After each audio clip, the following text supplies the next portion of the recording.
Look, real quick, today's gonna get a little deep. It's gonna circle around some sensitive subjects. If you're faint of heart, I advise you click away. But if you're down for some healthy discourse and some discussion, tune in.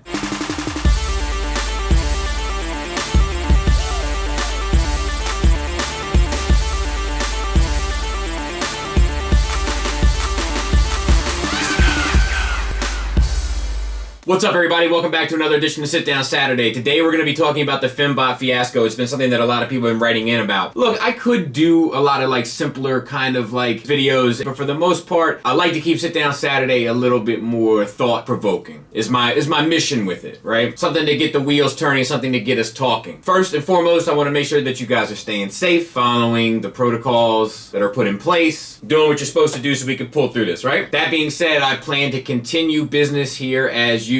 I feel like now entertainment and distractions are probably more important than ever. That being said, we have a little bit of house cleaning to do, not much this week. Somebody said it's too much house cleaning. Again, look, some weeks will be if it's really controversial stuff that goes on in the comments and so forth. Some weeks won't be, it's week by week. Today there's not much. Real quick though, we do have to address last week's Sit Down Saturday in regards to the price points and the differences and gaps between them in regard to non-transforming Transformers. Many of you got it and I applaud you guys and I like some of your feedback. A lot of people were like, yeah, you might be right, or or I disagree because of this or whatever, and I love it. That's the point, right? But many were talking about whether Transformers should transform. That has nothing to do with the conversation we were having last week. However, we did have one as a Sit Down Saturday, a Skullfest edition about a year ago, 2 years ago. That's available on this channel. I advise you to go back and look at that. It was a lot of people's input, a lot of people with varying opinions regarding the matter, chipping in, chiming in regarding it. My personal opinion is that Transformers is a franchise. It's also specifically a noun, not a verb. Do I think that transforming Transformers should ever go away? Of course not. It's part of the fabric of it, right? However, I don't think there's anything wrong with making Transformers that are action figures, which are different than statues, but some people still don't understand the difference. But there's a difference between statues and action figures. We've also gone over that on this channel, on the Sit Down Saturdays. Please have a look. But I love the discussion that I saw in the comments regarding the price point and what seems fair and comparing Flames Toys to 3A because they are kind of the leaders in that bracket. It was great discourse back and forth. The majority of it very healthy. I love all that. And then the only other video that we really have to discuss is the 4 Dummies instructions video. Many people were mentioning their favorite reviewers to go to in the comments for the instructions, which made me think to do a Sit Down Saturday on reviewing reviewers, what you should do if you want to get reviewing, all that kind of stuff. So if you guys would like to see that, let me know. But the things that I like, don't like, without getting personal and nasty, because I'm not trying to tear anybody down. I got respect for anybody that puts time into this and really takes pride in it. But Paik is probably my go-to guy if I get stuck. Even though he treats me like he doesn't know me sometimes at the conventions, but it's all good. I got my eye on you. That's my boy. And with that, we can get right into the conversation. And today we're going to be talking about the Fembot situation. I've seen a lot of scuttlebutt regarding people and their opinions regarding some of the sexualization of these characters from our beloved franchise. So we're going to try to look at this as objectively as possible. We're going to try to have a rational conversation without drawing hard lines in the sand and picking our side and saying whatever people say, Twitter talk, right? The way that the Twitter people go crazy. We're going to try not to do that here. I know it'll happen regardless, but we're going to try not to. So let's start with this. Female characters are more prevalent now in male quote-unquote franchises than before, right? Before you were kind of lucky if you had one. You had RC, you had Gloria from Mask, you had Teela from He-Man. I mean, you could even make the argument Princess Leia, right? But now females are much more a part of that. I think that mainly comes from comic book culture. Comic books were kind of on the front curve of that, putting more female characters into the main line, so to speak. So for instance, when the X-Men cartoon kicked in, we had Jean Grey, we had Rogue, we had Jubilee, and Storm. Pretty strong female cast for a quote-unquote boy show. But there is a natural sexualization that comes as a part of this because the one thing that obviously separates us is our sex. Now, we've seen some of these things change over time. If we take a look at comic books, let's take a look at one of my favorites, for instance, Psylocke. Big-time 90s X-Men character, not wearing the most tactical of suits in regards to ninja fighting. In fact, it's pretty much a swimsuit with ribbons around her limbs. So it definitely accentuates certain parts of her body, right? Chest, hips, waist, legs, backside. So there's an element definitely there. I think the most that it probably ever got out of hand was if you guys were Wildcats fans, covert action teams that is, you remember that Voodoo was literally a stripper who was taken from the club and sort of just kept fighting crime or demonites in this particular circumstance in her stripper outfit for a while until she got a proper suit. So there have been extremes, right? And then we can admit this. However, over the course of time, time that females have become more prevalent in this media, it has leveled out a bit. Most suits have become more tactical, even if they remain sexy. But oftentimes, what we call sexy, in my opinion, is really just showing what the form of that body is. And I don't feel like men are held to the same standard in that regard, both fairly and unfairly. If we look at Optimus Prime, for example, big chest, broad shoulders, slimmer waist, you're gonna have to get in the gym quite a lot in order to achieve that look. In fact, I'd be willing to wager that most of us never could, without physical trainers and supplements. So it is also an unreasonable physical standard. Same could be said for Thor, and if we look at Hemsworth, who even had a physical trainer and I'm sure takes supplements and all those sorts of things in order to enhance his muscle growth, he's still not as big as Thor in the comics, right? It is an unreasonable, exaggerated representation of the male body, as is a lot of these female representations. However, where the female representations used to show an awful lot of skin, a lot of them have slimmed down a bit and become more tactical. If we look at Black Widow, for example, definitely represents the female form, definitely voluptuous. However, at the same time, it's not a skin show. But of course, the outfits are going to over-accentuate the physical elements of a woman, the same way that they over-accentuate physical elements of a man. Am I trying to compare the two and saying that they're the same? No. I think, as a father of 3 girls, I think that the representation of women in that regard is more dangerous. Because what a woman should look like and how they should present themselves is much more in the face of the media than anything else, and I'm on board with that. However, in the same breath, the extreme on the other side is also ridiculous. To suggest that we hide the female form, that we hide the physical attributes that make a woman aesthetically, is also doing a disservice to what a woman should look like. And a woman shouldn't feel as though she has to hide those elements. And this conversation is a bit uncomfortable for me to have because I don't have a woman present. I've talked about this stuff with my wife, and we agree and disagree and have a sort of good conversation regarding it. Maybe we could do some sort of extra show or something, or a podcast or something where we could have that discussion and you guys could tune into that. Because a female perspective, I think, is warranted as we're talking about women. But I'm doing all of this to lay a groundwork to get to a bigger plot point. Why did I do my hands like that? I need to relax. So let's take this to Kara RC, for instance. I'm bringing this up because I do think there is a biological element to this that perhaps we're not taking into full account. One of the main criticisms, including mine, is that the chest sits too low proportionately on the body. Now, does it? Well, in terms of the animation model, it does. So we always have that as a home base to go back to. But why does it sit high on the animation model? Because it's trying to mimic that of a woman. And to be fair, a younger woman. And what does a younger woman represent? Biologically, fertility, which is something that we are attracted to genetically, I think.